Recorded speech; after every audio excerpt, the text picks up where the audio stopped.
السلام علیکم ورحمۃ اللہ وبرکاتہ۔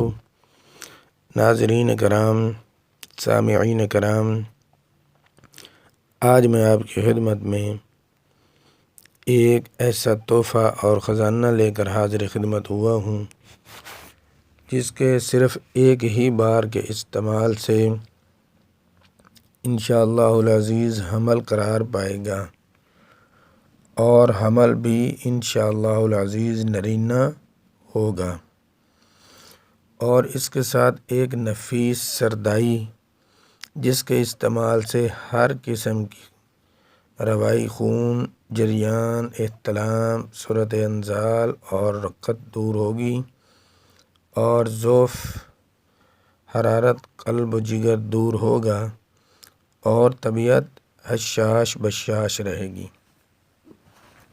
تو چلتے ہیں حمل ٹھہرانے کا نسخہ۔ تو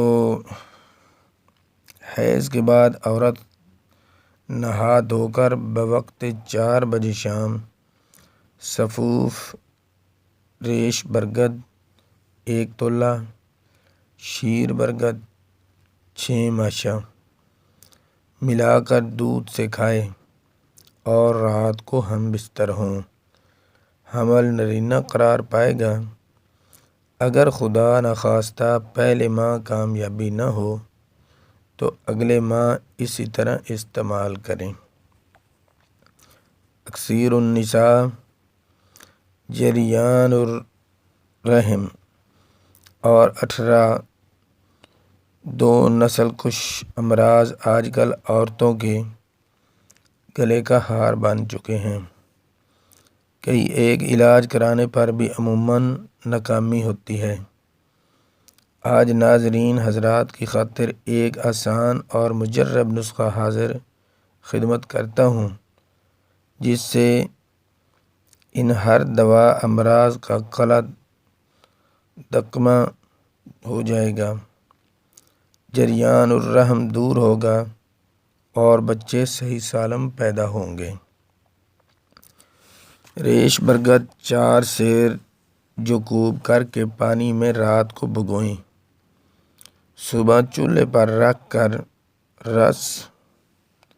رسوند 5 تولہ شامل کر کے نرم نرم آگ پر پکائیں۔ جب 1 سیر پانی رہ جائے تو اتار کر مل چھان کر پون لیں اور تھوڑی دیر سکون سے رکھ کر چھوڑ دیں تاکہ میل کچیل دور ہو جائے، نیچے بیٹھ جائے۔ اوپر سے نتار کر پھر آگ پر رکھیں اور خشک کر کے گولی بقدر نخوت بنا کر ہمراہ آب تازہ پیا کریں۔ برگد کا دودھ حاصل کرنے کے لیے بہتر ہے کہ کومپل توڑیں۔ اعلیٰ درجے کا دودھ کثیر مقدار میں جمع ہوگا۔ اگر پتوں کو توڑیں گے تو دودھ کم مقدار میں نکلے گا، اور اگر تنے سے حاصل کرنے کی کوشش کریں گے تو اعلیٰ نہیں نکلے گا۔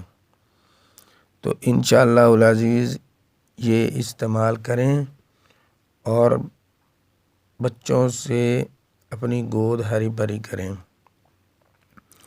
اس کے ساتھ میں نفیس سردائی کے متعلق بتاتا ہوں۔ نرم و نازک تازہ ریش برگد 1 تولہ، مغز بادام 7 عدد گھوٹ کر مصری ملا کر ہر روز بوقت صبح نوش کیا کریں۔ برگد کے ہر جز کو جوش دینے سے چائے جیسا رنگ پیدا ہوتا ہے جس میں دودھ ملانے سے بھی کسی قسم کا فرق نہیں آتا۔ جو نقصانات عام طور پر چائے میں ہوتے ہیں وہ اس میں نہیں ہوتے، بلکہ یہ چائے اعلیٰ درجے کی ممسک، مقوی، دافع جریان، احتلام، صورت رقت ہے اور نزلہ زکام کو بھی مفید ہے۔ اس مقصد کے لیے کومپل برگد نرم و نازک جو خود بخود گر پڑتی ہے، یا نرم و نازک برگ اور نرم و نازک ریش کا استعمال نہایت موزوں ہے۔ بہتر ہے کہ ان کو ہر موسم پر اکٹھا کر کے ڈبوں میں محفوظ رکھیں اور ضرورت پر کام میں لائیں تو انشاءاللہ العزیز آپ کو جریان وغیرہ جو ہے وہ اس کے استعمال سے دور